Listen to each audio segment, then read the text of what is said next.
pinakamabisang gamot sa atay, best liver healing solution. Maraming Pilipino ang hindi alam, fatty liver na pala sila. Akala mo simpleng pagod, kabag, o bloated lang ang tiyan. Pero kung palagi kang inaantok, mabilis mapagod, at masakit sa kanang tagiliran, baka sinyalis na ito na sobrang taba na ang atay mo. Tahimik pero delikado ang fatty liver. Habang pinapabayaan, unti-unting nasisira ang healthy cells ng atay mo. Pwedeng magkabukol, magdugo ang loob ng tiyan, lumubo ang tiyan sa fluid, bumaba ang timbang, at tuluyang bumigay ang atay. Kapag huli na, liver transplant ang kailangan, milyon ang gastos, pero hindi lahat nabibigyan ng second chance. Huwag kang magtiwala lang sa pain reliever, hindi nito naaayos ang ugat ng problema. Pero huwag kang mawalan ng pag-asa dahil may safe at natural na paraan para iwasan ito. Si Renel Dimla, dati hirap kumilos dahil sa fatty liver at bukol sa atay. Lagi siyang masakit ang tagiliran at hirap matulog. Pero dahil sa pag-inom ng barley grass araw-araw, after 2 months, nawala ang bukol, wala na ang sakit at normal na lahat ng laboratory at ultrasound niya.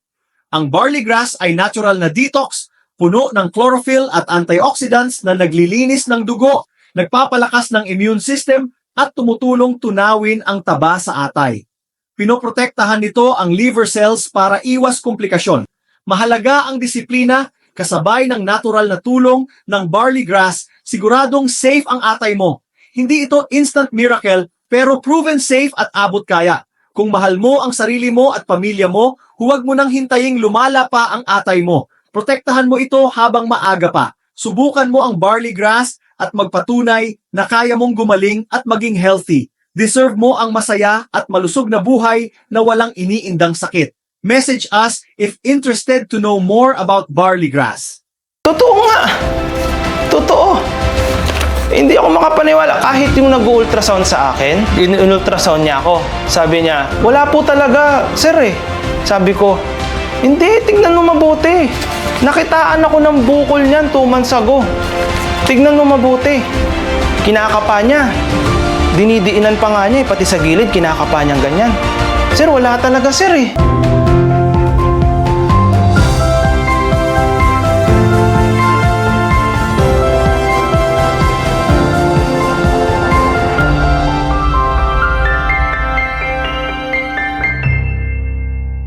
Ako nga pala si Renel Dimla, 31 years old.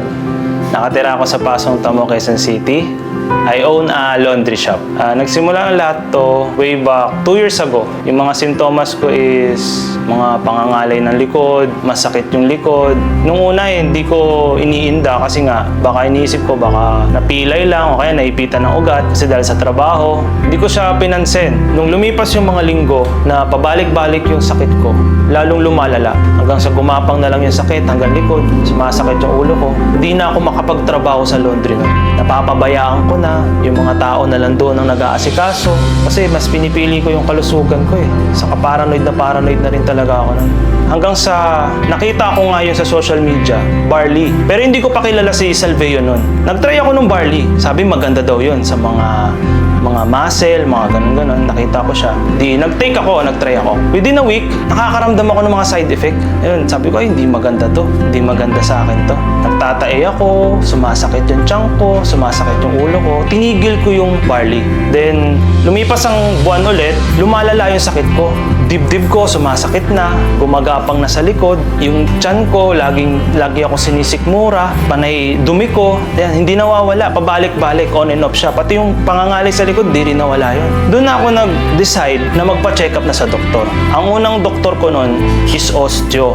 Then sabi ng osteo, baka referred pain yan ng gallbladder. So, niresetahan niya ako ng mga lab test, niresetahan niya ako ng ultrasound. Hanggang sa a week, nagpa-ultrasound ako, nagpa-lab test ako. Ito nga yung naging resulta. 4 yung naging result ko na nakita sa akin. Number 1 is yung mildly enlarged liver. Number 2, fatty liver. Then yung number 3, bile sludge. Yung bile sludge na yon, malapit na yun sa pag-create ng bato, yung gallstones. Kaya sabi ng doktor rin sa akin na nung nagpa-check up rin ako sa gastro, maaagapan pa yun. Sabi niya, kasi bile sludge pa lang, pamuo pa lang yung bato. Kaso nung niresetahan ako ng gamot, ang mahal. Mahal ng gamot. Hindi ko kakayanin yun. Nasa 1,200 yung isang bile na ganun. Tapos everyday mo siyang iinumin. Then, after yung apat na nakita sa akin, nakitaan ako ng bukol. 2 cm na bukol sa liver ko. Siyempre, unang naramdaman ko nun, baka cancer yan. Unang naramdaman ko rin nun na ano nang gagawin ko. Dadaan ako sa chemo, dadaan ako sa maraming gamutan. Napaparanoid na ako.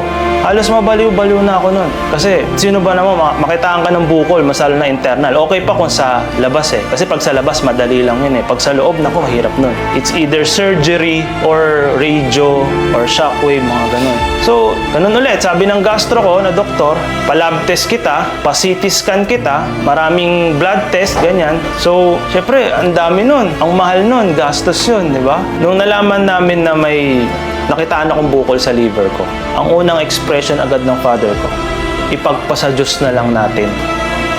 Kahit sister ko, kahit yung brother ko, lahat sila ipagpasa Diyos na lang natin.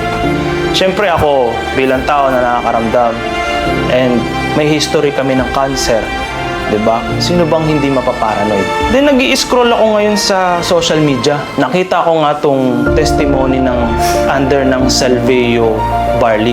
Sabi ko ba, parehong-pareho kami ng simptomas ah. Hindi naman siguro masamang subukan ko rin ulit. Mag-barley ulit ako. Nag-order ako ng Salveo barley, then tinake ko siya for almost 2 months. Every day yon, umaga, gabi, 2 cups sa umaga, 2 cups sa gabi, walang tigil yon. Then proper exercise and proper diet, sinabayan ko na rin. Then yung ongoing na yon, sa kalagitnaan siguro for the first 1 month, nakakaramdam ako ng paggaan.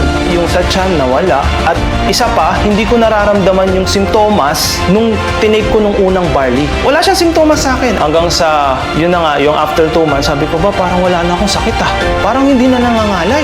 Hindi na rin sumasakit yung tiyan ko. Nakaka-basketball na ako ulit. Doon ako nag-decide na magpa-lab test. Magpa-lab test ulit ako. Nagpa-ultrasound ulit ako. Ito yung bago kong ultrasound. Kung makikita niyo. Ito yung bago kong ultrasound. Ayan. Sa lab test ko, yung liver function, nung unang na-diagnose ako, mataas siya. Then, itong nagpa-test ulit ako, bumaba siya. Almost normal na siya.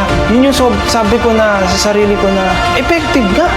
Totoo nga yung mga testimony dun sa Facebook, sa social media. Totoo nga. Ramdam ko yung ano. Nung una, hindi ako naniniwala eh. Ay, ano lang yan? Pang hikayat lang yan. Di yan totoo. Sabi ko, wala nang masama kung subukan ko dahil kasi ako praning na ako eh. May bukol ako sa liver eh. Sinubukan ko siya. Totoo nga. Totoo. Hindi ako makapaniwala. Kahit yung nag-ultrasound sa akin, in-ultrasound niya ako. Sabi niya, wala po talaga, sir eh. Sabi ko, hindi, tingnan mo mabuti. Nakitaan ako ng bukol niyan 2 months ago. Tignan mo mabuti. Kinakapa niya.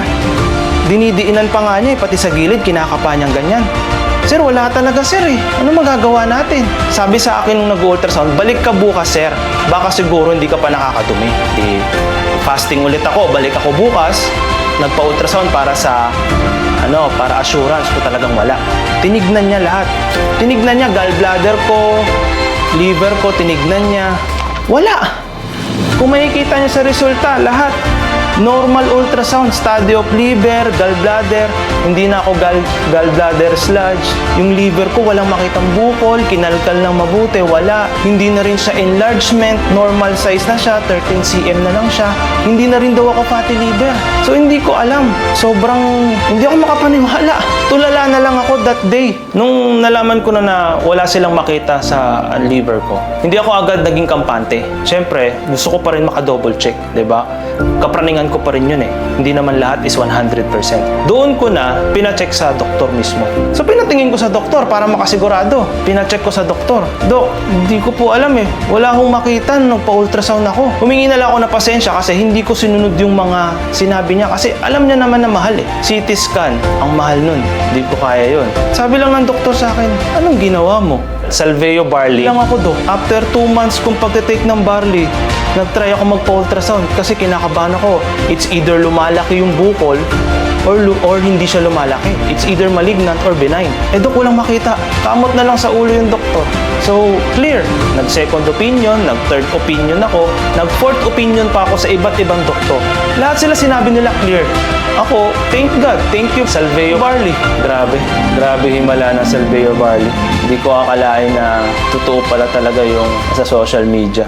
Ang masasabi ko lang sa Salveo Barley, binago niya yung buhay ko, binigyan niya ako ng pag-asa. Yun yung pinakamagandang word, binigyan niya ako ng pag-asa. Yung mga bagay na hindi ko akalain mangyayari, nangyari sa akin. Himala kasi yung bukol na wala. Hindi ko akalain na magagawa ng barley. Totoo talaga. Ako si Renel Dimla at ito ang aking kwentong Salveo.